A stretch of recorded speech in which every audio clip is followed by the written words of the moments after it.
नमस्कार जी, राम राम दोस्तों। आपके अपने YouTube channel Hansraj Saran GK में स्वागत है, अभिनंदन है। जैसा कि दोस्तों आप थंबनेल में देख पा रहे होंगे, अपन राजस्थान की लोक देवी जीवन माता के बारे में अध्ययन करने जा रहे हैं।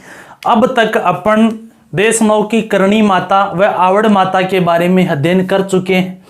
जिस किसी को भी यदि वीडियो अच्छा लगे, लाइक शेयर वह चैनल को सब्सक्राइब करना। जी अपन अध्ययन कर रहे हैं लोक देवी जीर्ण माता के बारे में। जीर्ण माता जिस अपभ्रंश है जयवंता माता का।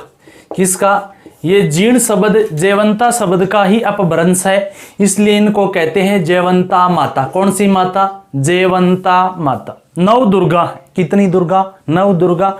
और दुर्गा का पहला रूप है वो है जयवंता। दुर्गा का जो पहला नाम है जयवंता, इसलिए जीर्ण माता की पूजा दुर्गा स्वरूप होती है, वो भी अष्टभुजा दुर्गा के रूप में। किसकी?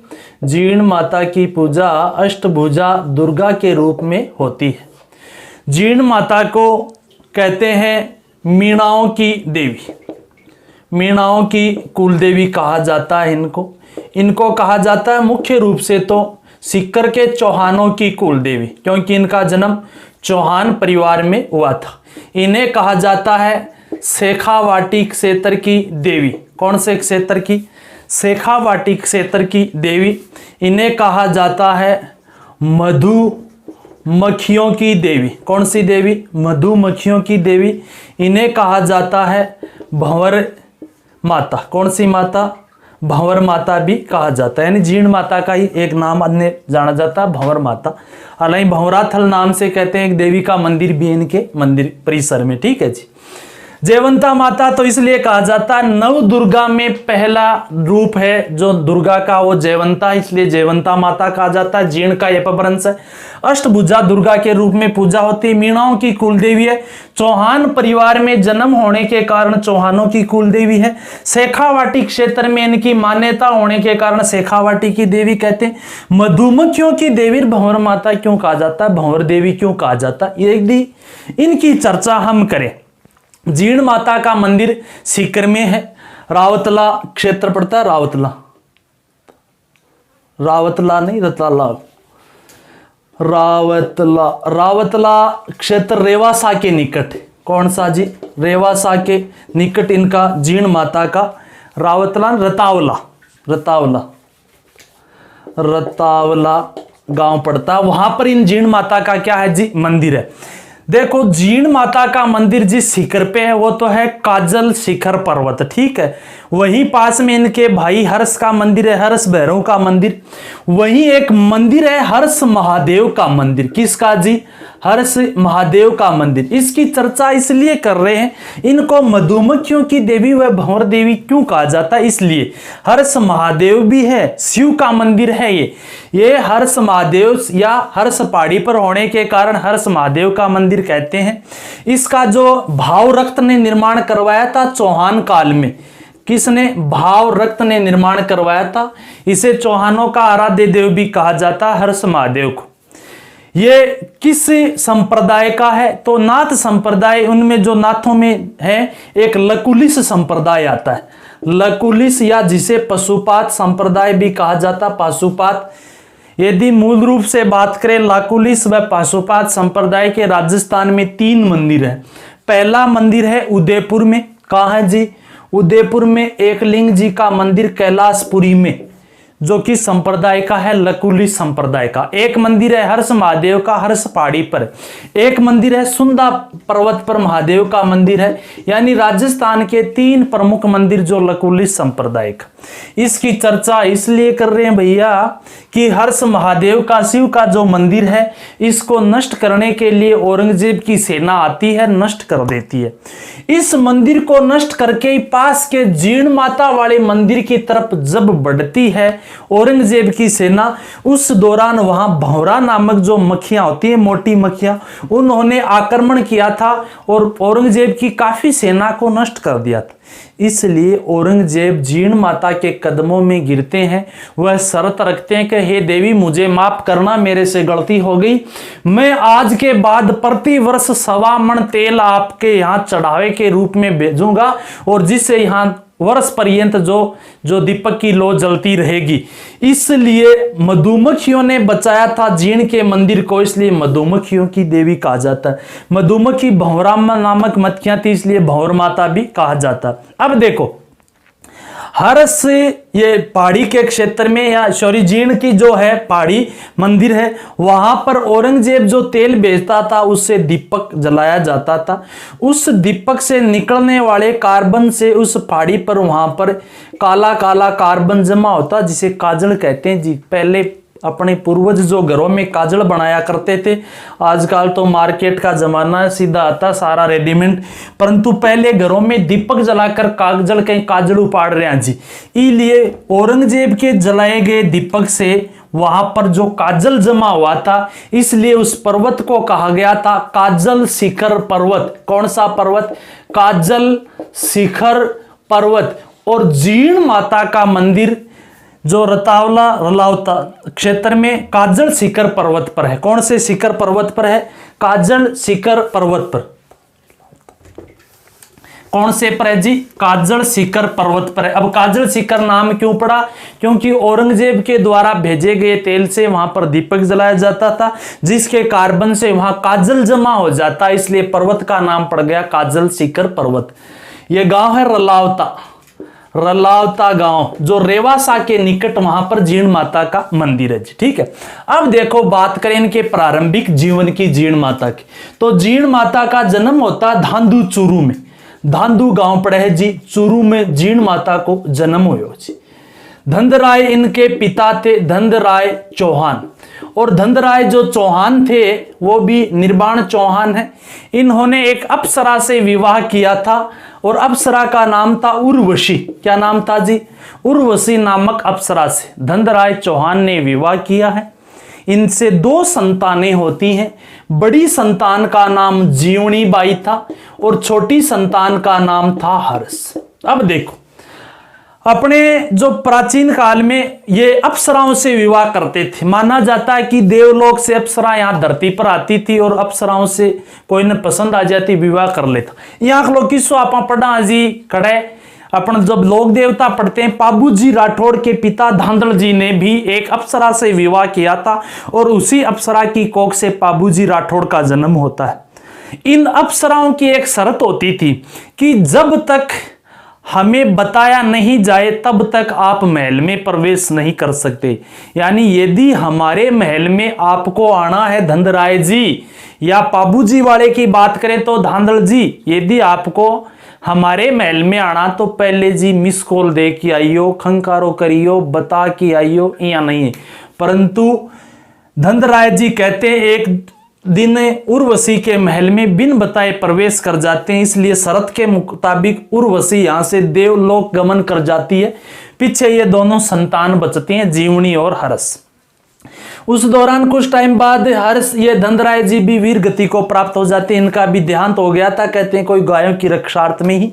जीवनी उस टाइम केवल 5 वर्ष की थी, हर्ष 3 वर्ष का था। और जीवनी बाई ने हर्ष का बड़े अपने बच्चे की तरह लालन पालन किया था, हालांकि था बाई। और हर्ष का विवाह कर दिया था सौभाग नामक कन्या के साथ, सौभाग के साथ। जीवनी स्वयं ने विवाह नहीं किया था क्योंकि यह माता का स्वरूप था, दुर्गा का, अष्टभुजा वाली दुर्गा का रूप है जीवण माता। ठीक है जी। उसके बाद में होता क्या है, एक दिन जो जीवनी व सौभाग उनकी भौजाई व ननद दोनों में आपस में शर्त रहती है कि तुम्हारा भाई मेरे से प्रेम करता है, वो कहती है कि मेरा भाई मेरे से प्रेम करता है। इस दौरान ये दोनों पणघट पर जाती हैं पानी लेने के लिए।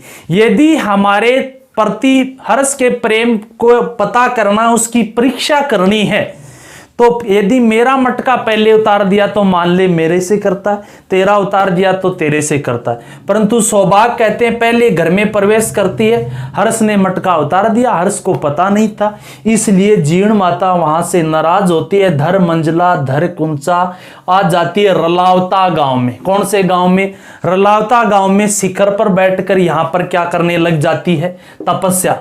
भाई भी अपनी बहन के बिना नहीं रह सकता था, इसलिए हर्ष भी इनके पीछे पीछे आता है और वो भी पहाड़ी पर तपस्या करने बैठ जाता है। दोनों भाई बहन आमने सामने तपस्या करते और वहीं पर जीर्ण माता का रलावता रेवासा के निकट काजल शिखर पर्वत पर। जीण माता का रलावता रेवासा के निकट काजल शिखर पर्वत पर सीकर जिले में मंदिर है। और इनके जो मंदिर का निर्माण करवाया था, वो मंदिर का निर्माण करवाया था हट्टड़ ने। किसने करवाया था? हट्टड़ ने। जो चौहान वंश, ये चौहान काल में इनके मंदिर का निर्माण होता है। विग्रह राज चौहान के समय हुआ था जीण माता के मंदिर का निर्माण, जो हट्टड़ इनके मंदिर का निर्माण करवाता है। अब देखो, इनके अलावा यदि जीण माता की अन्य बात देखें तो जीण माता का गीत सबसे लंबा गीत है। जीण माता का ही गीत है वो सबसे लंबा गीत है। जीण माता को आराधना में सुबह सुबह 2.5 प्याले शराब का चढ़ावा चढ़ाया जाता है। 2.5 प्याला शराब जीण माता के चढ़ाया जाता है। उसके बाद में यदि बात करें, इनके गीत जो गाए जाते हैं उन्हें चिरजा कहते हैं। क्या कहते हैं जी? चिरजा कहते हैं। चिरजा चारण कुल देवी है ना, चारण समाज की कुल देवी या चारण जाति में जन्म लेने वाली देवियां हैं या चारण देवियां, उनकी आराधना में गाए जाने वाले गीतों को भी चिरजा कहते हैं। चिरजा 2 प्रकार के होते हैं भैया, बड़ा ही अच्छा क्वेश्चन है। एक चिरजा का जो चढ़ाऊ और एक है सिगाऊ।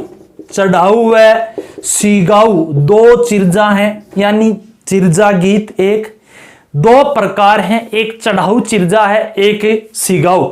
सह से सिगाऊ, सह से सुख में, सुख या खुशी के दौरान गाए जाने वाले गीत को चिरजा को सिगाऊ, सुख के दौरान जो गाया जाता है उसे सिगाऊ चिरजा कहते हैं। कष्ट में या दुख में गाया जाता है उसे चढ़ाऊ चिरजा कहा जाता है। यह क्वेश्चन पूछा गया एलडीसी में, चढ़ाऊ व सिगाऊ हैं कोई जूतियों के प्रकार, पगड़ियों के प्रकार, आभूषण, गीत के प्रकार। तो ये भैया गीत के प्रकार हैं। चढ़ाऊ व सिगाऊ दोनों चिरजा गीत के क्या हैं जी? प्रकार है। अब देखो, अपन ने बात की है जीण माता जिनका जन्म धांधु चूरू धंधराय चौहान उर्वशी की संतान है। हर्ष जीण दोनों भाई बहन है। ये हर्ष से नाराज होकर जीण घर से चली जाती है। रलावता रेवासा के निकट वहां पर जाकर तपस्या करने लग जाती है। वहीं इनका भाई भी हर्ष भी चला जाता है और ये आमने सामने बैठकर यहाँ क्या करते हैं जी? तपस्या करते हैं। इन्हें जयवंता बाई का ये माता अष्टभुजा दुर्गा का रूप में पूजा होती है। मीणाओं की, चौहानों की कुलदेवी है। शेखावाटी की देवी है। मधुमक्खियों की देवी या भंवरा देवी भी इन्हें कहा जाता है। भंवरा माता है, भंवरा देवी भी इन्हें कहा जाता है। यदि हम बात करें इस पहाड़ी क्षेत्र पर काजल शिखर पर्वत पर, तो जीण का मंदिर है। कौन से पर्वत पर? काजल शिखर पर्वत। काजल शिखर का नाम इस पर्वत का क्यों पड़ा वो अपन बात कर चुके हैं, क्योंकि औरंगजेब के द्वारा जो अपनी गलती स्वरूप माफी मांगता है, उसके बाद में यहाँ प्रतिवर्ष 1.25 मन तेल भेजता है और उससे जो दीपक जलाया जाता था उससे कार्बन जमता है, काजल होता है, इसलिए काजल शिखर नाम पड़ा। यहाँ पर जीण माता का मंदिर है जिसका निर्माण हट्टड़ ने करवाया था। ठीक है जी। यहाँ हर्ष भैरव का मंदिर है। इनके भाई हर्ष भैरव का भी मंदिर यहीं पे। ठीक है। हर्ष भैरव का मंदिर हर्ष नामक पहाड़ी पर है, क्योंकि हर्ष के नाम से उस पहाड़ी का नाम पड़ गया। यहीं पर एक शिव का मंदिर है जिसे कहा जाता है हर्ष महादेव। हर्ष महादेव। और हर्ष महादेव का मंदिर जो पाशुपात या लाकुलिस संप्रदाय का है। राजस्थान में 3 मंदिर हैं भैया लाकुलिस संप्रदाय या पशुपात संप्रदाय के। प्रथम मंदिर उदयपुर में जो गुहिल वंश का लोग हैं, इनकी आराधना करते हैं, जो शासक थे। उदयपुर में भी लकुलिस संप्रदाय या जिसको एकलिंग जी के नाम से जाना जाता है। कहाँ है एकलिंग जी का मंदिर? उदयपुर के कैलाशपुरी में। कहाँ भैया? कैलाशपुरी में। और उदयपुर के गुहिल वंशी शासक जब भी राजगद्दी छोड़कर अपने राज्य से बाहर जाते थे, लकुलिस संप्रदाय के ये कैलाशपुरी वाले एकलिंग जी के प्रति सौगंध खाकर जाते थे या इनको ही वास्तविक मेवाड़ का शासक मानते थे और इनकी शपथ लेकर ही अपने राजगद्दी छोड़ते थे, जिसे आशंका लेना कहते हैं। हर्ष महादेव का मंदिर का निर्माण भावरक्त ने करवाया था। किसने करवाया था? भावरक्त ने। यह भी चौहान काल में ही बना था, इसलिए इनको ही चौहानों का क्या कहा जाता? आराध्य देव कहा जाता है। इसी मंदिर को लूटा था औरंगजेब ने, तोड़ा था इस मंदिर को। केवल और केवल एक नंदी की मूर्ति जो महादेव की सवारी उसको ही छोड़ा है। मामलपुर शैली में, कौन सी शैली में? मामलपुर शैली में, यानी हर्ष महादेव का मंदिर कहां है? यही हर्ष पहाड़ पर है। ठीक है। काजल शिखर पर कौन सा मंदिर अलावता गांव में है? वो जीण माता का। हर्ष भैरव का मंदिर जो यहीं पर है जी। ये थी जीण माता, जिसके साथ हमने हर्ष भैरव मंदिर देखा हुआ है, हर्ष महादेव का मंदिर भी देखा। जिस किसी भाई बंधु को यदि वीडियो अच्छा लगा तो भैया इसको लाइक शेयर व चैनल को ज्यादा से ज्यादा सब्सक्राइब करना। बहुत बहुत आपको धन्यवाद।